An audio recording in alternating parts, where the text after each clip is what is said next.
Auzubillahiminash-shaytanir-rajeem. Bismillahir-rahmanir-rahim. Dear students, Assalamu alaikum. Hopefully you are enjoying good health at your homes. Dear students, जैसा आपको पता है कि हम we are at about the last topics of chapter number 11 bioenergetics. और last time हमने respiration का जो प्रोसेस था वो कंप्लीट किया था. अभी से शुरू करने से पहले थोड़ा सा आपको उसका ओवरव्यू देता चलते हैं. उसका ओवरव्यू करते हैं रेस्पिरेशन का कि पहले स्टेप में क्या हुआ था. That was glycolysis. Glycolysis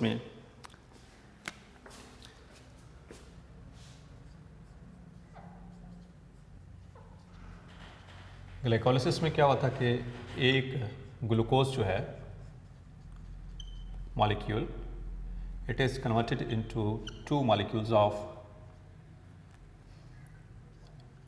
pyruvic acid. फिर उसके बाद सेकेंड स्टेप क्या हुआ था कि ऑक्सीडेशन हुई थी इसकी, ऑक्सीडेशन ऑफ पायरुविक एसिड. और उस ऑक्सीडेशन के नतीजे में क्या हुआ था कि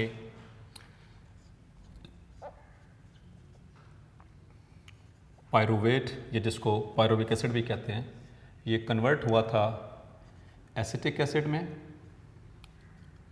और एसिटिक एसिड कन्वर्ट हुआ था एसिटाइल को ए के अंदर. ठीक है, जो कि एक्टिव फॉर्म है इसकी एसिटिक एसिड की.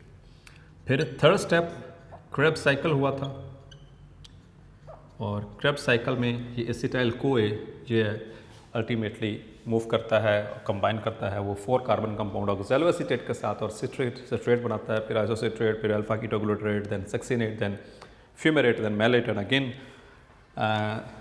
The oxaloacetate. और इस दौरान क्या हुआ था कि 3 NADH बने थे, एक FADH2 बना था और एक ATP बना था. ठीक है, फ्रॉम GTP ब्रेकडाउन. और फाइनली इलेक्ट्रॉन ट्रांसपोर्ट चेन, उस पर ये वाले मॉलिक्यूल चढ़े थे, NADH भी और FADH भी, और इनसे फिर आगे हमने पढ़ा था कि वो कैसे इनके अंदर होती है. तो ये कुछ ओवरव्यू था. इसमें से मैंने आपको बताया था कि ग्लाइकोलिसिस जो है ये इसका स्केच आता है बोर्ड के हवाले से, लॉन्ग क्वेश्चन है. दूसरे नंबर पर ये ऑक्सीडेशन ऑफ पायरुविक एसिड, ये शॉर्ट क्वेश्चन के अतबार से याद कर लीजिएगा. उसके बाद क्रेब्स साइकिल, इसका स्केच आता है आम तौर पर. ठीक है, यूजुअली स्केच आता है, लॉन्ग क्वेश्चन है, बोर्ड का इंपॉर्टेंट. और इलेक्ट्रॉन ट्रांसपोर्ट चेन, ये इसका स्केच भी आ सकता है और इसकी एक्सप्लेनेशन भी आ सकती है. ठीक है,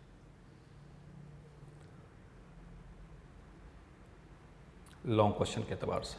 सो that was the significance of what we have discussed previously, the aerobic respiration. आज हम इसी को कंटिन्यू करना चाह रहे हैं, वाइंड अप करने जा रहे हैं आज के इस चैप्टर नंबर 11 को. लास्ट में एक टॉपिक है, that is oxidative phosphorylation. So today we are going to discuss the oxidative phosphorylation.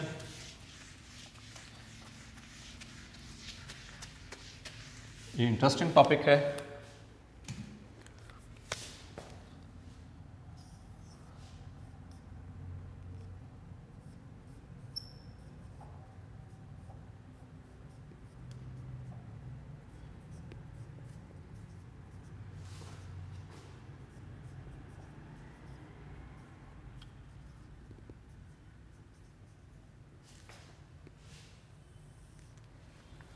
तो पहले तो हम इसको डिफाइन करेंगे. फॉस्फोरिलेशन हम बार बार इस चैप्टर में पढ़ते आए, शुरू में भी कई दफ़ा पढ़ा गया, फोटोसिंथेसिस में भी पढ़ा गया था, और इसके अलावा रेस्पिरेशन में भी पढ़ा. तो फॉस्फोरिलेशन किसे कहते हैं? The formation of the addition of phosphate. ठीक है, किसी भी मॉलिक्यूल के अंदर जब फॉस्फेट को ऐड किया जाए तो वो प्रोसेस कहलाता है फॉस्फोरिलेशन. यानी कि ATP के प्रोसेस है. इसमें फॉस्फोरिलेशन में यूजुअली हमने क्या पढ़ा था कि क्या होता है, ATP बनती है. सो the synthesis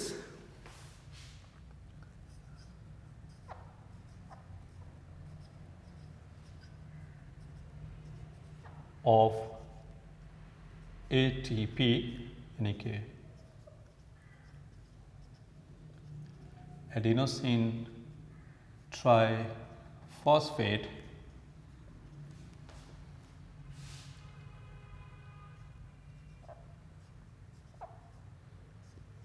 in the presence or with the help of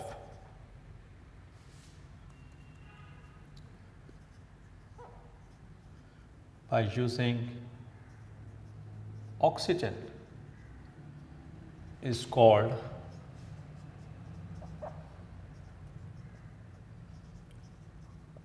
oxidative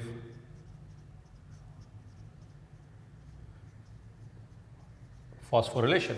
So as it is हमारे बुक में ये mention synthesis of ATP in the presence of oxygen. Synthesis of ATP in the presence of oxygen or by using oxygen is called as oxidative phosphorylation. ये याद रखना, ये short question के एतबार से ये सिर्फ इतना सा ये शॉर्ट क्वेश्चन भी आ जाता है. इसी के बरक से कोर फॉस्फोरेशन थी वो आपने याद रखना है, that is photo phosphorylation.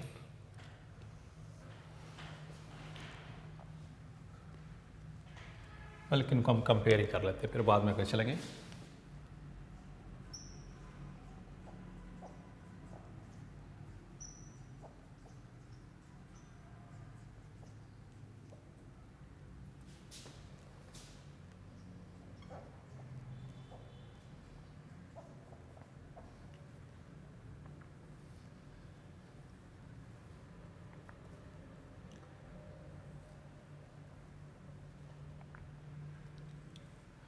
So photophosphorylation, it is the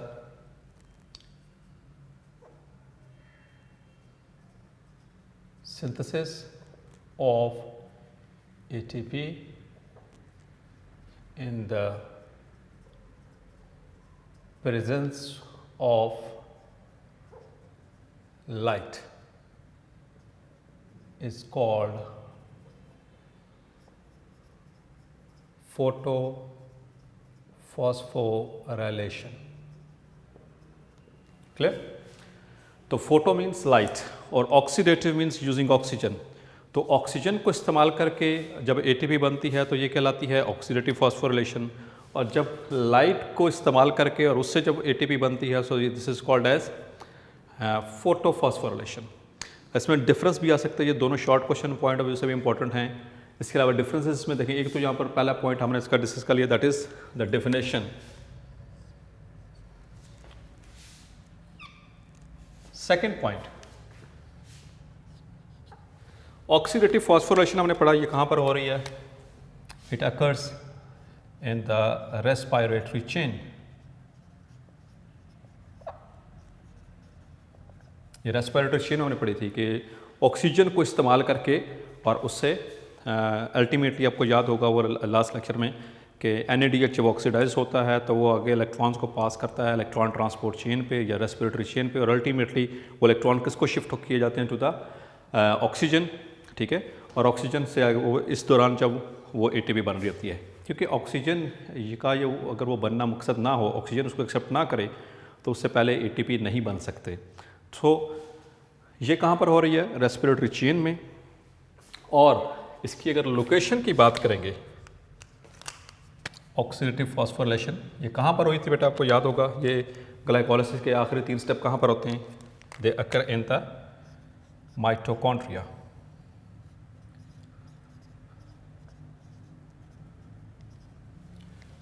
जबकि जो फोटोफॉस्फोरिलेशन है ये कहाँ पर हो रही थी, दैट इन फोटोसिंथेसिस.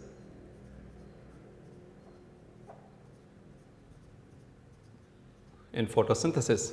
और ये होती कहाँ पर, इसकी लोकेशन क्या है, it occurs in the chloroplast. It occurs in the chloroplast. तो ये इसमें बेसिक डिफरेंस याद रख लेना है. और इसके अलावा ये शॉर्ट क्वेश्चन के तौर पर ख़ास तौर पर ये इंपॉर्टेंट है. ठीक है, इंडिविजुअली भी शॉर्ट क्वेश्चन आ सकते हैं या इनके कंपैरिजन भी आ सकता है, differentiate between oxidative phosphorylation and photophosphorylation. ठीक है, तो ये दोनों चीज़ें. अच्छा, एक और चीज़ इसमें याद रखनी है कि ऑक्सीडेटिव फॉस्फोरिलेशन में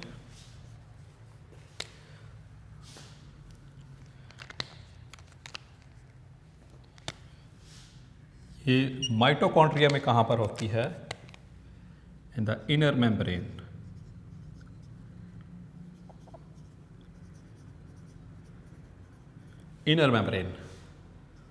of mitochondria, जबकि फोटोफॉस्फोरिलेशन कहाँ पर होती थी, ये into the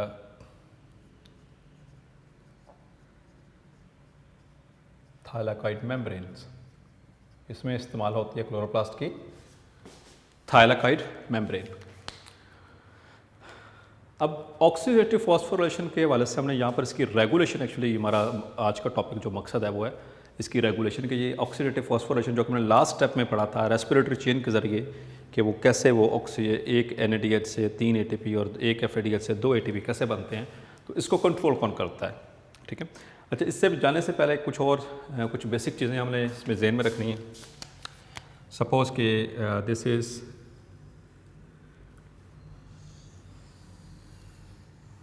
माइटोकॉन्ड्रिया और ये इसके आउटर मेम्ब्रेन,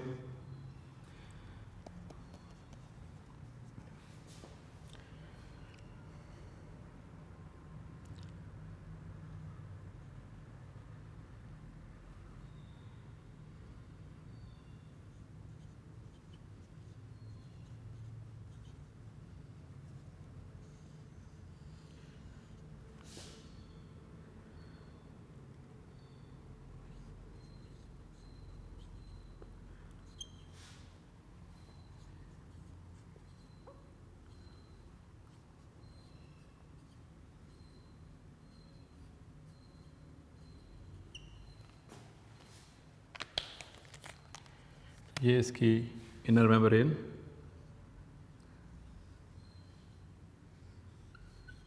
इनर मेम्ब्रेन के अंदर ये मौजूद हैं ये सारा complex respiratory chain. So this is the inner membrane forming cristae. थोड़ा सा मैंने इसको शो किया था ये समझाने के लिए स्ट्रेट अवे। तो यहाँ पर at the end of this there is ATP synthase. वो एंजाइम याद होगा आपको, अपने केमी ऑस्मोसिस में पढ़ाया था आपको फोटोसिंथेसिस में। तो जब यहाँ से इलेक्ट्रॉन्स आके मूव करते हैं कोएंजाइम क्यू से साइटोक्रोम में, साइटोक्रोम से साइटोक्रोम बी से सी में, सी से ए में, ए से A3 में, और यहाँ से फिर, तो जब ये एक्चुअली यहाँ पर शुरू कैसे हुआ था NADH की ऑक्सीडेशन से। तो NADH जब ऑक्सीडाइज हुआ था तो उसने अपने हाइड्रोजन आयंस को लूज़ किया था। तो यहाँ पर ये जो सी स्पेस होती है आउटर मेम्ब्रेन और ये अंदर वाली इनर मेम्ब्रेन, इसके दरमियान ये जो स्पेस है इसे कहते हैं इंटर मेम्ब्रेनस स्पेस, या इसका एक और भी नाम था, that was the outer compartment. तो यहाँ पर वो हाइड्रोजन आयंस की कंसंट्रेशन ज़्यादा होना शुरू हो जाती है।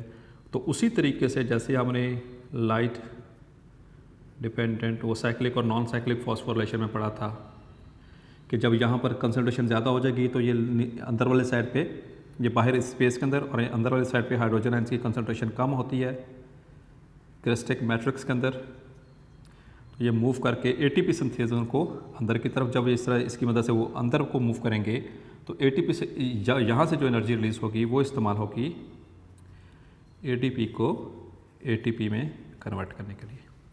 जबकि इसकी जो डिटेल है फोटोफॉस्फोरिलेशन की हम डिटेल से पढ़ चुके हैं, डिटेल के साथ क्लियरली इसको हम कर चुके हैं।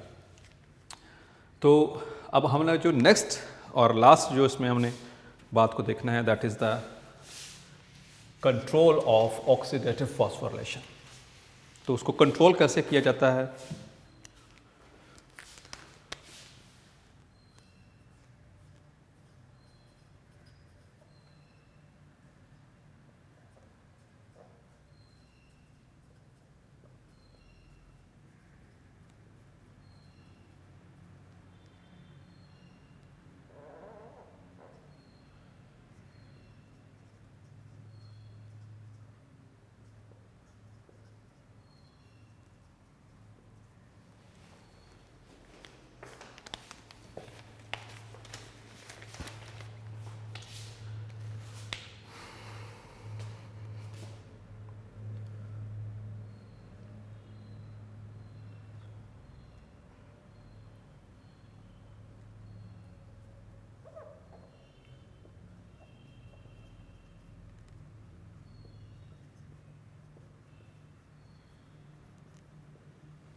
So this is the control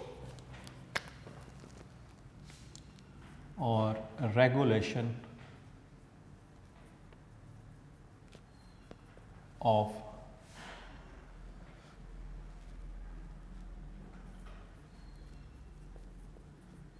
oxidative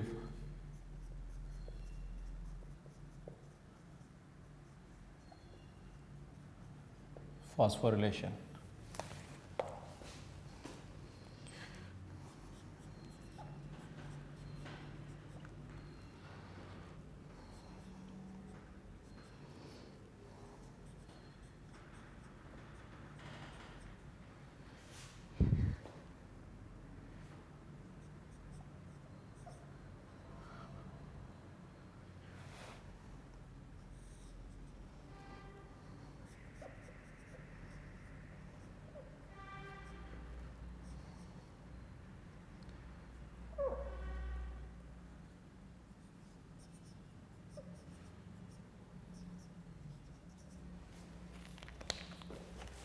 so dear students, यहाँ से देखेंगे हम। सो ये सारा प्रोसेस था रेस्पिरेशन का, ठीक है। और इस रेस्पिरेशन के नतीजे में एक्चुअली बना क्या था, दैट वाज एटीपी, ठीक है। मकसद क्या था कि एटीपी बनवाना। अच्छा, और ये भी याद अपने रखना है, हम पहले इसको कैलकुलेट कर लें। यहाँ पर फिर मैं इसकी रेगुलेशन समझा देता हूँ।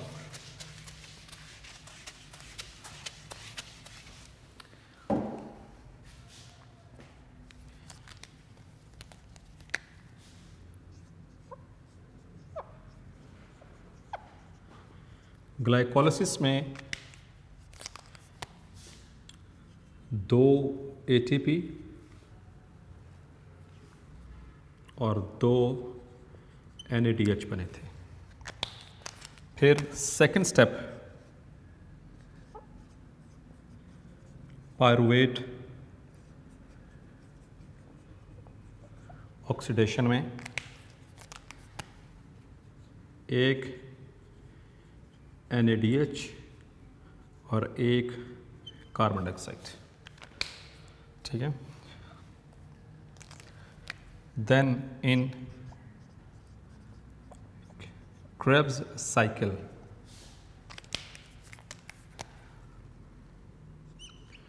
तीन NADH, एक FADH2 और एक ATP जब साइकिल एक दफ़ा रन करता है, ठीक है। लेकिन चूंकि आपको पता है कि जब ग्लाइकोलिसिस होती है तो उससे 2 पायरुवेट बनते हैं, ठीक है। ये एक का बताया गया है, तो 2 पायरुवेट होंगे, तो मतलब कि जब 2 की बात करेंगे तो इसको मल्टीप्लाई करेंगे 2 के साथ, यानी कि 1 मल्टीप्लाई बाय 2, क्योंकि 2 पायरुविक एसिड बने थे ना ग्लाइकोलिसिस में। इसका मतलब है कि ये वाली जो है वो एक ही है, तो इन सबको भी क्या करेंगे 2 से मल्टीप्लाई करेंगे। जब 2 कंप्लीट की बात करेंगे तो यहाँ पर आ जाएगा 6 NADH, यहाँ पर आ जाएगा 2 FADH2 प्लस 2 ATP यहाँ पर और 2 NADH यहाँ पर, और ये ऑलरेडी। तो जब ये इलेक्ट्रॉन ट्रांसपोर्ट चेन पे चढ़े ऑन ETC तो हमारे पास टोटल क्या आया था, तो टोटल NADH कितने हैं हमारे पास, NADH। सो 2 यहाँ पर 2 यहाँ पर 4, 4 plus 6 10, 2 plus 2 plus 6 is equal to 10। और एक NADH से कितने ATP बन रहे थे, 3। So 10 multiply by 3 is equal to 30 ATP इससे बनेंगे इनडायरेक्टली। फिर FADH2 वो कितने बने हमारे पास, सो ओवर हेयर 2, सो 8 2 बने थे। और एक FADH 2 ATP के बराबर होता है, तो यहाँ पर 2 multiply by 2 is equal to 4 ATP FADH2 से बनेंगे। इसके अलावा ATP जो वैसे जो नेट बने थे, डायरेक्ट बने थे, वो कितने थे, 2 यहाँ पर और 2 यहाँ पर क्रैब साइकिल में, ठीक है। So total 4। तो यहाँ पर हम लिखेंगे टोटल 4 डायरेक्ट जो ATP बने थे। इन सबको कैलकुलेट करेंगे तो ये कितना बन जाएगा, the net is 38 ATPs are formed from 1 glucose. एक ग्लूकोज शुरू में आया था, उससे 38 ATP बनते हैं एक ग्लूकोज के टूटने से, उसके ऑक्सीडेटिव फॉस्फोरिलेशन से। यहाँ पर ज़रा समझ लीजिए,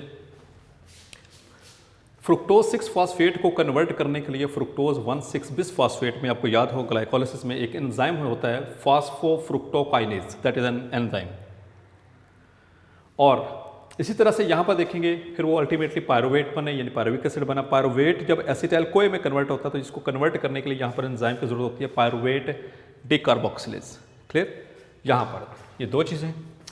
अब ये 2 एंजाइम बेसिकली रेगुलेट करवा रहे हैं पूरी की पूरी ऑक्सीडेटिव फॉस्फोरिलेशन को। कैसे, हाउ? ये सारी वो चेन आगे आपको पता है, acetyl CoA Krebs cycle, then Krebs cycle से इलेक्ट्रॉन ट्रांसपोर्ट चेन। अल्टीमेटली यहाँ से भी क्या बना, ATP, यहाँ से भी क्या बनी ATP, और यहाँ से भी ATP बने थे। तो ATP का लेवल जब हाई हो जाए, नॉर्मली कितने बनने चाहिए थे, एक से 38 ATP एक ग्लूकोज से, लेकिन जब इनका लेवल हाई होने लग जाता है ATP का, अब बॉडी को और इसकी ज़रूरत नहीं है, आपके सेल को एनर्जी की ज़्यादा ज़रूरत नहीं है, तो ये हाई लेवल ऑफ ATP ये इनहिबिट करता है फॉस्फोफ्रुक्टोकाइनेज को, और इसको इनहिबिट करेगा ताकि मजीद वो फ्रुक्टोज 1,6 बिस फॉस्फेट नहीं बनेगी, फिर ना ही पायरुवेट बनेंगे, ना ही फिर अगला साइकिल चलेगा। तो high level of ATP in the cell ये इनहिबिट करता है इस एंजाइम को, जो कि फ्रुक्टोज 6 फॉस्फेट को फ्रुक्टोज 1,6 बिस फॉस्फेट में कन्वर्ट कर रहा था, तो ये इनहिबिट करेगा। नंबर 2, यहाँ पर देखेंगे जब पायरुविक एसिड कन्वर्ट होता है एसिटाइल कोए में, आपको याद होगा वहाँ से कार्बन डाइऑक्साइड रिमूव होती थी एक, ठीक है, और उसको रिमूव करने को क्या कहते हैं, डीकार्बोक्सिलेशन, और वहाँ पर एक एंजाइम चाहिए पायरुवेट डीकार्बोक्सिलेज। क्लियर? अब पायरुवेट डीकार्बोक्सिलेज ये जब वो फिर आगे एसिटाइल कोए क्रेब साइकिल में एंटर हुई, तो यहाँ से कितने बनते हैं, यहाँ पर क्या बन रहा था सिट्रिक एसिड साइकिल में NADH। तो जैसे ही NADH का लेवल हाई हो, ठीक है, ये याद रखना है, NADH का लेवल हाई होने लग जाए सेल पे, यानी माइटोकॉन्ड्रिया के अंदर, तो ये इनहिबिट कर देता है पायरुवेट डीकार्बोक्सिलेज को, कि बस कर दिया जाए, क्योंकि NADH जो है वो they are more than normal, ये इसको इनहिबिट कर देता है। या फिर जब ये रुक जाता है तो सिट्रिक एसिड बनना भी रुक जाता है यहाँ पर क्रेब साइकिल में। तो सिट्रिक एसिड का लेवल जब लो होगा, ये याद रखना, ये जब सिट्रिक एसिड का लेवल लो होगा तो ये एक्टिवेट करेगा फॉस्फोफ्रुक्टोकाइनेज को कि वो इसकी कन्वर्शन करे और फिर अगला साइकिल सारा का सारा चले। सो दिस इज़ हाउ कि जैसे जैसे अल्टीमेटली ATP और NADH ये कंट्रोल, इनके अमाउंट्स जो होती हैं, इनके जो लेवल होते हैं वो कंट्रोल कर रहे होते हैं इस पूरे एरोबिक रेस्पिरेशन के लेवल्स को।